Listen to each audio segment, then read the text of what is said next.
short sale would be, I get the house under contract and now I contact the bank, and on behalf of the homeowner, I negotiate the property down to maybe 50% of the value. They're in South Florida and start doing little tiny workshops and teaching people about short sales. And then just like one thing sort of led to another. And a publishing company called me and asked me to write a book. Short sale pre-foreclosure investing was number one. And I don't know, and it just like exploded into this giant thing. Welcome to the Bulletproof Cashflow podcast. Let's get into the show. Hey everyone, this is Agostino. There are many real estate markets flooded with short sales, and that number is only expected to increase in the near future.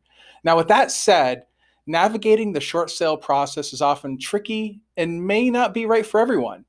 Now, today's guest understands this. She started off as a broke single mom who had been fired from Denny's of all places, but she didn't let that stop her. She went on to flip over 2,000 deals and continues to invest to this very day. She is known as the queen of short sales and is considered the nation's #1 expert on short sales and foreclosures. She now heads up Investors Edge University, a company that specializes in training new and seasoned investors in a wide range of real estate investing techniques through live workshops and seminars. Now, additionally, she is the author of the best-selling books, Short Sale Pre-Foreclosures Investing and How to Sell a House When It's Worth Less Than the Mortgage. Both of them are found on Amazon, by the way. Go ahead and check those out. Now, with all that, I'd like to welcome Dwan Bent-Twyford to the show. Hey, Dwan, thanks for coming on. Oh, thanks for having me, Agostino. I'm so excited to be on here today. I know, me too. We've had this scheduled for a while. I'm excited to have you on. Now, guys, if you like what Dwan has to say, you can reach her via her contact page at dwanderful.com, and we'll include a link to the description below, okay? So now, Dwan, go ahead and tell listeners a little bit more about your journey. Like, how'd you get here? Well, like you said, I was fired from pretty much all of my jobs. So was I. But Denny's is especially funny because I worked the graveyard shift. I worked 10 at night till 6 in the morning. It's like, who gets fired at like 3:45 in the morning? And I just remember leaving and looking back at that big yellow sign and thinking, I have nowhere to go but up from here. I mean, I don't even know what's happening. But I got fired from a lot of jobs because people said I was insubordinate. I was always telling people how they could do their job better, even the owners of the companies. Like, if you just did this and this and this, your company would run better. And apparently I backtalked and was very opinionated, and I got fired from like 90% of the jobs that I had. So I think my only choice was to be an entrepreneur, but I don't think I could have made it in any other thing. I would never have made it in corporate America. So trek along, and I'm 30 years old now. I'm married. I have a baby, and my husband and I split up sort of unexpectedly, and I had an 8-month-old baby. And I was like, okay, so there goes my dream was, I'm going to have some kids. I'm going to be like the homeroom mom, the field trip mom, the Girl Scout mom. Like, I'm going to do all these fun things and have kids. And now I have an 8-month-old daughter. I have no job skills because I've been fired from a lot of things.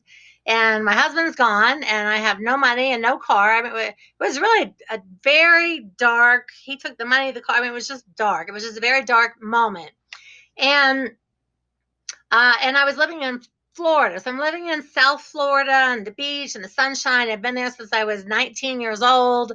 And my family is from Dayton, Ohio.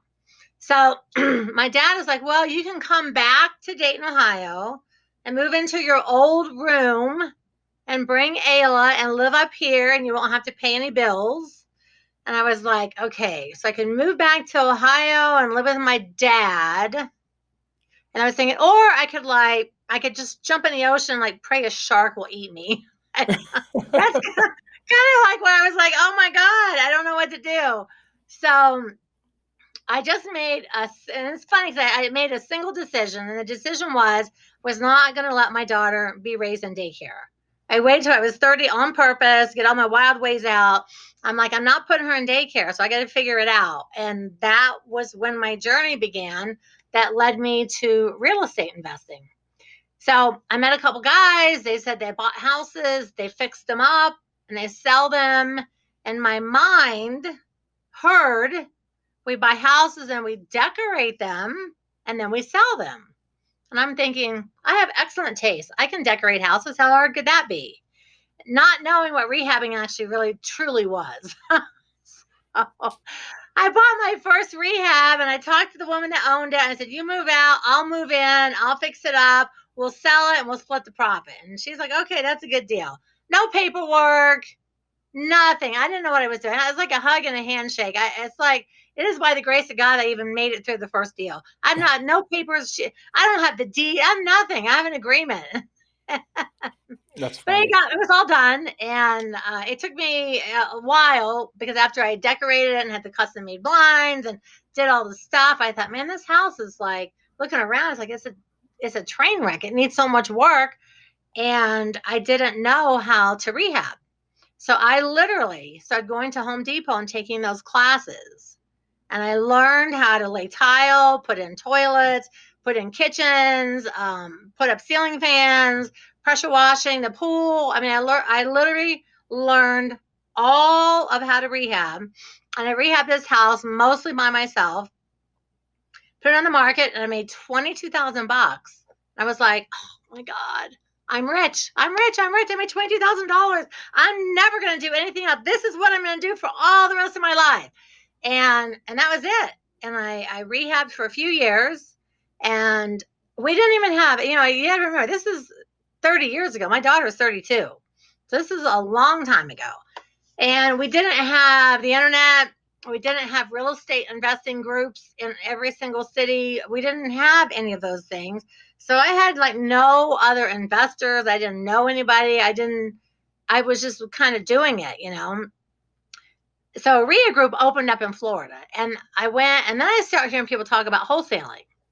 I was like, hold the phone. I can get the house on a contract and sell it to a rehab or a landlord and not do all the physical work that I've been breaking my back for the last, 4 or 5 years.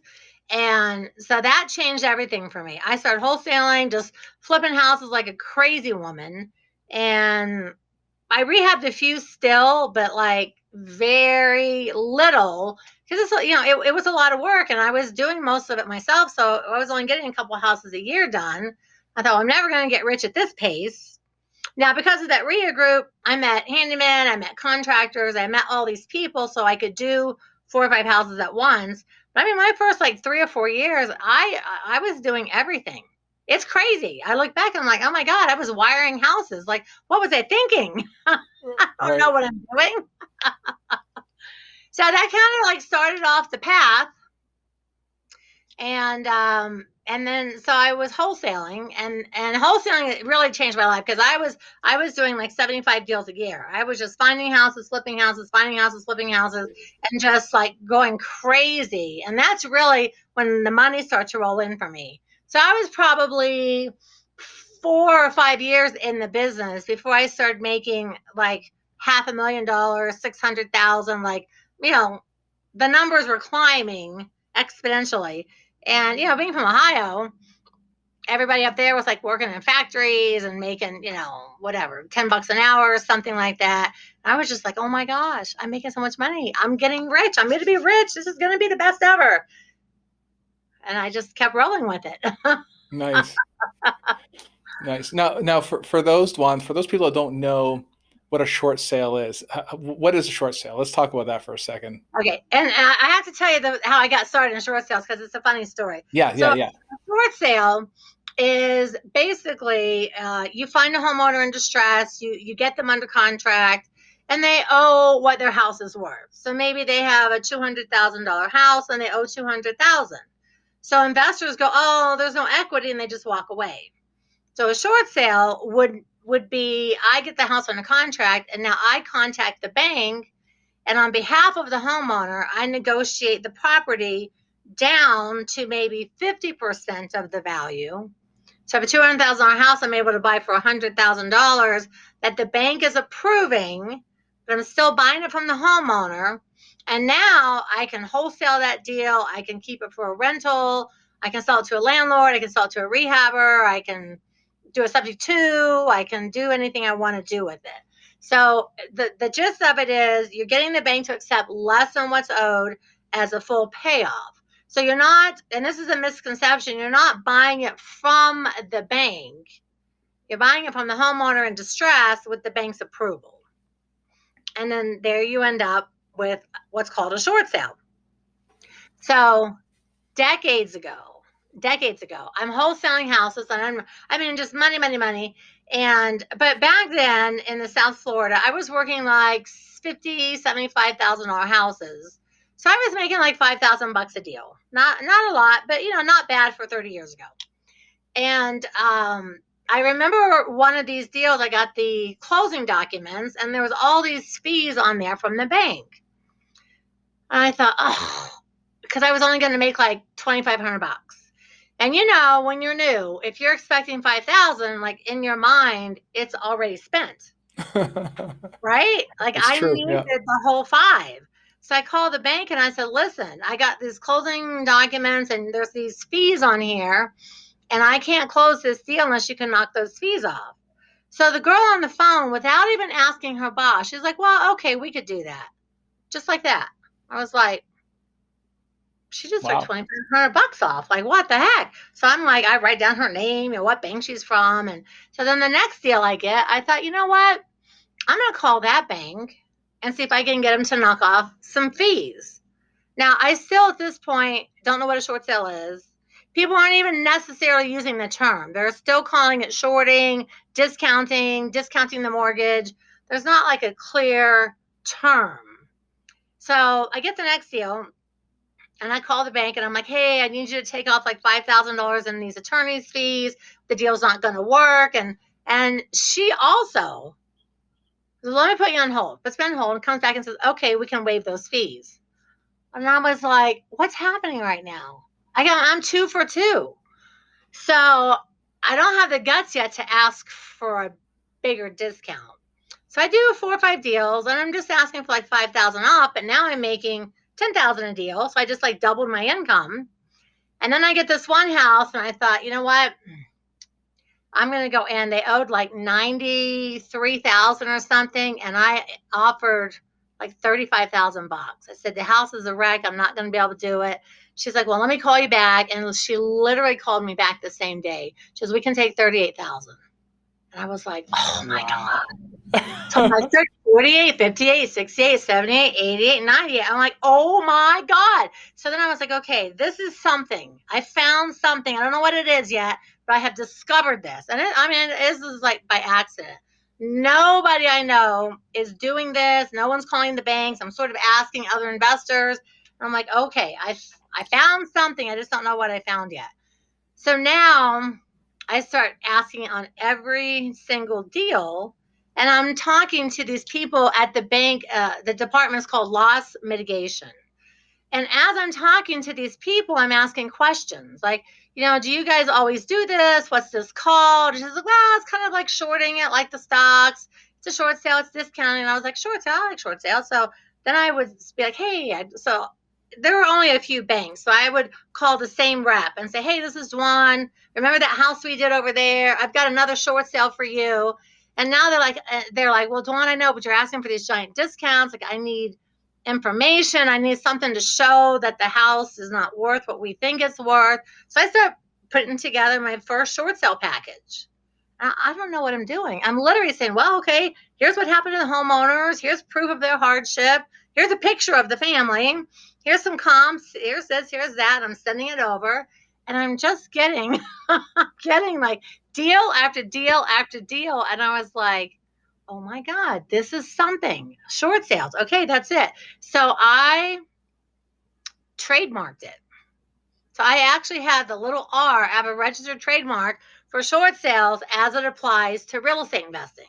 Because short sales applies to stocks, it applies to other things. So you can't trademark the entire word for the world. But as it applies to real estate investing, I actually have the trademark for short sales. And then people started calling me the queen of short sales. And I was like, I'm going to trademark that too. Because I knew it was something big, And I actually wrote the very first little like 100-page training manual. Hey, Agostino here, and I would love to connect directly with you. Text the word books to 202-410-4202 to receive weekly book recommendations from me. there in South Florida and started doing little tiny workshops and teaching people about short sales. And then just like one thing sort of led to another. And a publishing company called me and asked me to write a book. Short sale pre-foreclosure investing was number one. And I don't know, and it just like exploded into this giant thing. Yeah. And even back then, I had other people, like I remember the Rich Dad people and different people asking me if I would teach short sales to their people. And I thought, you know what? No, I'm going to make my own short sale program. I'm going to teach short sales. And I had an infomercial, and we sold 500,000 training programs. And people have just been doing them the whole time, like all the way since back in the 90s. And now with this crazy COVID, there's going to be a massive short sale wave that is getting ready to smack everyone in America. I mean, this is like a tsunami is coming. Oh yeah. Oh no, and And I agree with you. We were talking in the green room earlier. It's gonna be oh, it's gonna be wild. It's gonna be wild. and I just look at all the extensions, and the thing is that people don't realize every extension. If you listen to the verbiage, they say they're giving people forbearance agreements. Now, most people are like, oh, yeah, I don't have to make payments, but they don't understand what a forbearance agreement is.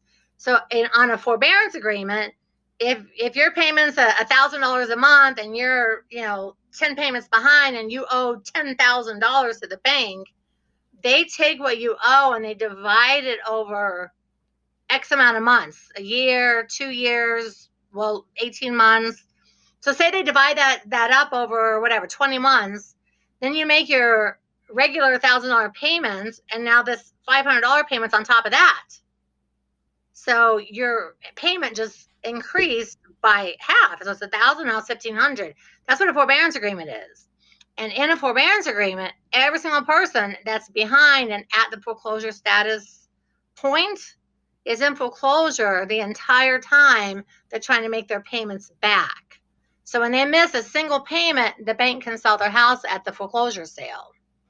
Because so now some of the banks are sending what's called a blind loan modification. They're just mailing people we got blind modifications. It's like, but we're not even behind on our payments. They just send everyone blind modifications, which is a good thing. Because if you get a loan modification, they'll say, make the payment next month, make 3 payments on time, and we'll take you out of foreclosure status. So then if you miss payments, they have to start over. But in a forbearance, once you get the foreclosure status, you're in it the whole time. So if you have to make 20 payments of 1,000 plus 500, if you miss any of those, you're out. And that's going to cause people to walk away from their homes. They're not going to afford to make their payments. And the banks are going to get stuck with houses, and they're going to have to short sell them to get rid of them. Right. Yeah. And the banks don't want them. The banks are not in the housing business, No, other than, they of course, don't. making loans. Now, They don't. and here's the thing, Dwan. Looking back at the 2008 crisis and what we're seeing today, I mean, I could see some parallels, but I would love to get your thoughts on what are the parallels, especially on the short sale world. If you recall, what did you see then leading up to the actual bust out in 2008, and what are you seeing today? Well, I'm sure, I know you know this. I don't know if everybody listening knows, but the 2008 crisis, that really was the lenders caused that by lending people 125% of the value of your house, lending people interest only loans for 3 years, 5 years, or 7 years. And what happened is when the 3 years came and the payment wasn't interest only anymore, it was principal, interest, taxes, and it was all of a sudden people's payments were like doubling. And then everyone put their house on the market to sell it, but millions of people did it at the exact same time, and boom, the market crashed. So that was brought on just by bad lending. I mean, I know they were trying to boost the economy, but you can't give millions of people interest-only loans for 3 years that all balloon at the same time. Right. So now they've got everybody in forbearance agreements, and I know people aren't making payments just yet, but they're going to start making payments soon. And for most of the people, their payment's going to be higher than it was, and not everybody's working. People are still getting stimulus checks. People are still drawing unemployment. So it's going to cause, I feel like it's going to cause a lot of people to just walk away from their house. Like I'm already seeing people just walking away, moving back with family, moving somewhere, getting an apartment, signing some stupid document that says they can't pay the rent. And, and you and I both know about that. So I feel like the bank, once they start getting people's payments squared around, I feel like a lot of people are going to be the same kind of. They're going to be upside down, maybe on their house. They're going to, the real estate market's not really skyrocketing or dropping at this moment. But when a whole lot of people stop making payments at the same time, it's going to cause a different kind of a crash. But it is going to cause, like I said, like a tsunami of houses, and there's going to be hundreds of thousands, if not millions of houses that are all going to be vacant, or the people can't make the payments. People are going to walk away. And then when they do, the banks don't have the staff to take those houses back, take them through the foreclosure process, get them listed with a real estate agent, and get them all on the market. Like that's a giant staffing problem that the banks didn't have back then either, which is why they did short sales so rapidly. They didn't have the staffing to process all those houses. And so now they're not going to have the staffing to process all these houses, and they're going to have to do short sales to get rid of them. Yeah. Or they're just going to have a bunch of houses sitting around vacant all around the country. Yeah, no, I totally agree. I mean, you're absolutely right. The cause that led up to 2008, the blow up then, and the cause that's leading up to what we have today is two different things. But I think the result is going to pretty much be the same, where people are just going to walk away from their houses. Which I go back, and people that have been following our channel for a while, if they've heard me say a single family home of your own to live in is not an investment. If it were, you wouldn't just hand in the keys and walk away. And that's what people do. They're just walking away. And right. I have so many investors in my system, and they're just like, oh my gosh, Dwan, I go to these houses and they're vacant and they're not even in foreclosure yet. They have just walked. And so people are finding the owners, and they're putting together all kinds of crazy deals, and they're getting short sales even now, even right now. Starting. Yeah. Oh yeah. I've got so many people that are like, oh my gosh, I just did like 4 short sales last week, because people are, and I know several people that have already walked away from their properties. I'm like, you know what? You don't need to walk away. Get the bank to do a loan, ask for a loan modification. Right. Because a loan modification, sometimes they'll put all the payments on the back, and you can just make your next payment and off you go. But a lot of people can't even afford that because they're not working. Yeah. Yeah. Well, they just don't know, right? They don't know. And I have a little antique mall up in Clinton, Iowa. And I've got a couple girls that work there. And so at one point we had to close the store. Everybody got unemployment. And a couple of the girls, I said, okay, we're going to reopen. I want you back full time. They're like, well, if we just work 20 hours or less, we can still draw unemployment. So I have some of my own employees that would not come back 40 hours a week because they said, if I work 20, I can still keep my unemployment and get all this other stuff. So my first thought's like, I'm going to, screw you, I'm going to fire you. But then I was like, okay, I'm having a hard time getting anyone to come to work. So even then, but it's like you've got to think longer term. This is going to be over in a few months. And this is going to have years of repercussions, because nobody thinks long term. They're like, oh, I can live in my house free for a year. Yay. Since last March, I haven't made payments. And they're buying. I have a house in Florida. So we live half the time in Colorado and half the time in Florida. So I was in Florida when COVID started. Everything got shut down and people got stimulus checks. And I live in a gated community. And I am telling you, when those first stimulus checks came, I never saw so many big screen TVs, game system boxes out at the curb for the trash pickup. I mean, I'm telling you, half the people in there bought a big screen TV and put their box out for the big cloth that gets the trash. And I was like, do these people not understand what's happening right now? And my husband and I went around and took pictures. I was like, gaming system, computer, washers, dryers. It's like, oh, people, you don't know what's getting ready to happen to you. So that's okay. So that's a good question then. So back after the aftermath in 2008, you were prepared. So yeah. How do people that don't know what to do in this case, like for what's coming here. There's a tsunami. So there's a whole lot of bad stuff happening. You cannot print off $5 trillion within an 18-month period and not expect anything bad to go on. And as the time of this recording, they're talking about another 3 trillion on top of it. Something's going to fall apart, right? It makes me feel ill. I'm just oh my it's God, terrible. what's happening to our country? Yeah. But how do you position yourself then? I mean, the lenders, if I recall, back then in 2009 or so, the lenders weren't really big on lending, so it would have been hard to use any type of leverage. So how do you prepare for the coming tsunami? How does one prepare for something like this? Well, I think if you're a real estate investor and you already maybe you have some rentals or you have whatever and you already have some things, I always just tell people, make your payment, do what you have to do to keep all of your things on track. Because in 2008, I mean, I know investors that had 100 rentals that literally went bankrupt because their housing prices dropped so much, and then people didn't want to pay the rent, and they were upside down, and it was just a big disaster. So I feel like for any investor that already has something, it's really important to not take advantage of all this stuff the government's doing, and stay your path, keep making your payments, keep doing what you can. And for new people coming into investing, I think they need to learn about short sales for sure. And I think that I know a lot of people that are buying and holding because they're getting stuff super cheap right now.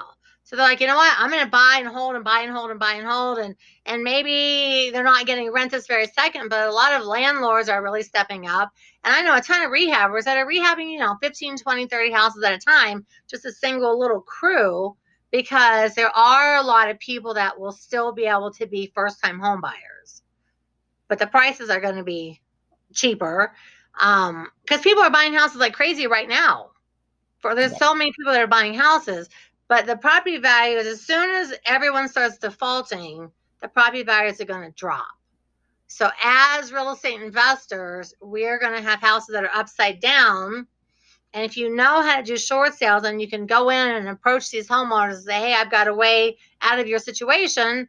I can get the house short sale. I can give you a little moving money. You can start over. It's good for everybody. And then there will always be plenty of people that can still do a first-time home buyer, FHA, some creative sort of a loan, even with a fairly low credit score. I mean, I think you can get a FHA with like a 550 or 525 credit score. So there's going to be a lot of that. But what's going to happen is going to just be this big void from the cheaper houses to the pricier houses where people are going to walk. And so I think that investors need to prepare themselves, start getting private money lined up, start getting hard money lined up, and start preparing to go in and grab some of these deals and build their portfolio. Yeah. I mean, one thing that I tell also investors too is some of them play the wait and see game and prepare as well. But I also tell them a big part of this game is to also get your name out there. Don't just sit idly by with your investor community and wait. You need to be talking to the brokers, talking to the lenders, tell them what your story is actively. Maybe you're not buying anything right now. Maybe, I mean, not saying you can't, but it's like they need to at least know who you are and that you're in the game. Because when things finally do fall apart and the wheels fall off this bad boy, you want to be the first person they call. Yeah, and that's why I tell people, I'm like, listen, a lot of the local RIA groups are not meeting in person yet. I'm like, get online, join every local RIA within 100 miles of your area, start talking to some of the title company people, start talking to some investor-friendly real estate agents, start getting to know some of the hard money lenders, learn how to raise some private money, and get yourself ready, because if you feel like you can't like plunge in today, because there's gonna just be a lot of houses that people are going to walk away from, and people that wait and see, and it's like when you wait and see, you're almost too late. Yeah. When there's some giant thing happening and you wait, well, by the time you wait and see and a year and a half goes by, people like you and I have snatched up thousands of properties. And there's investors like us across the country that are snapping up. Like, for example, my husband's from Clinton, Iowa. So we go back there for reunions, and I'm always like, oh, this is such a cute town. Like the downtown has just got deserted and it needs to be fixed up. So then we found out they're doing this giant downtown rebeautification program. So all this stuff starts happening, and they're giving out money.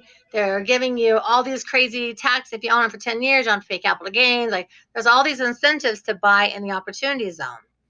Well, then COVID also came along. So then some of the properties that were owned by the banks, the downtown, they were selling them for 10, 15 cents on the dollar. Wow. So in the last 2 years, especially the last 18 months, we bought 15 commercial buildings.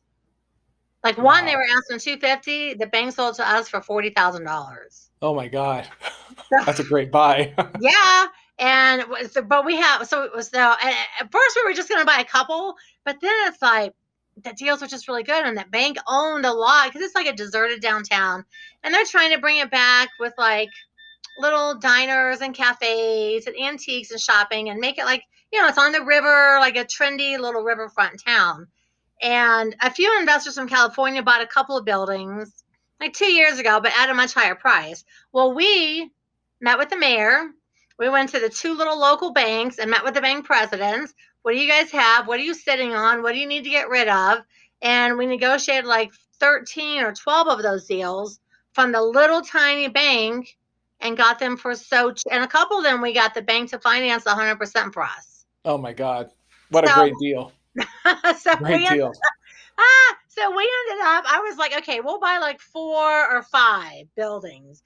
And then Bill's like, hey, listen, the bank president, Scott, called and he said he's got this house, or at the last one that we got, they were asking like 150, and it's a big giant car garage with 20 storage units. They're asking like 150. And we just bought that one, I think, for like 52,000 or something, because they've been sitting on it. And they're like, no one's buying, no one's making offers. So we're already snapping up everything we can get our hands on. Nice. But we're ahead of it. And now some of the buildings, the businesses are open, some of the businesses are closed, but it's like everything is so cheap. Even the people that are in there and paying the rent, they're covering all the expenses for everything. And we gave people during COVID, we had in our building, it's like there's a beauty shop and there's a holistic, like a few places that had to close. We're like, hey, you've been a good tenant. We're going to give you like 2 months with no rent. Don't worry about it. And then come back and open up. So we didn't lose any clients. In fact, every building we have is full now. Every single space, every building, every apartment, every single thing is completely full. Because we worked with people and then they told their friends, and some of their friends moved from this space into our spaces. And so we've actually done really well during COVID. I'm going to try to find some of those assets. That's what I'm going to be working on after this call. Opportunity zones, man. I tell you, there's so many little tiny towns that have millions of dollars in grant money. So you don't have to pay it back either. For these little rebeautification projects. And this was not anything we ever thought we would do, because we were always rehabbing single family homes. And, and all of a sudden now I have 15 commercial buildings, and it's like, what are we doing? But we're having so much fun. Excellent. And the better the deal is, I'm just like, woohoo, we got another great deal. So I'm like out of my mind over it. Well, I love commercial. That's my jam, as you know. So it's I love talking about that. Now, Dwan, if you had one piece of bulletproof advice for someone listening right now, what would you tell them? Honestly, I would tell them not to stop waiting to see, because by the time the government figures it out and the banks decide what they're going to do, people are going to miss giant opportunities that are there right now that may not be the same 2 years from now while you're waiting to see. So I would say no matter how much fear you have, no matter how much you've talked yourself out of it, or your naysaying family and friends that say, you can't do it, we're in a crisis, we're in a pandemic. Those are the kind of things, like the Great Depression, many millionaires come out of things like this. But those people didn't wait till it was over. They jumped in while it was happening. So I would say right now, you've got a massive pandemic. You need to jump in with both feet. And with someone like you or me by their side helping them out, they're not going to fail. That's right. I'm buying everything in sight. So that's what I'm doing. I am too. It's like, and that's why I tell my people, like, don't wait. Do it right now. Like right now. That's how people make money out of the Depression. They make money out of the 2008. So many people made so much money. And this opportunity is already happening. Yep. It's here. It's here It's now. happening. Like right now, you're in it. Don't wait. If you wait 18 months or 2 years to see, you're going to miss a window that I don't know that we'll ever see a window like that again. Right. Absolutely. All right. Yeah. Well, guys, if you want to reach out to Dwan, you can reach her via our website at dwanderful.com. Again, I'll include a link in the description. Hope you got some insight on short sales and the process and really what you need to do to get ready for the coming tsunami of what's happening in the world of real estate. All right. Check out our website. Check out Dwan's website. She's got a lot of great information on there too. And she's got some excellent books for you to check out too. All of them are downloadable on Amazon. So thanks for tuning in, guys. And I'll see you in the next episode. Take care. Hey, Agostino here, and I would love to connect directly with you. Text the word books to 202-410-4202 to receive weekly book recommendations from me.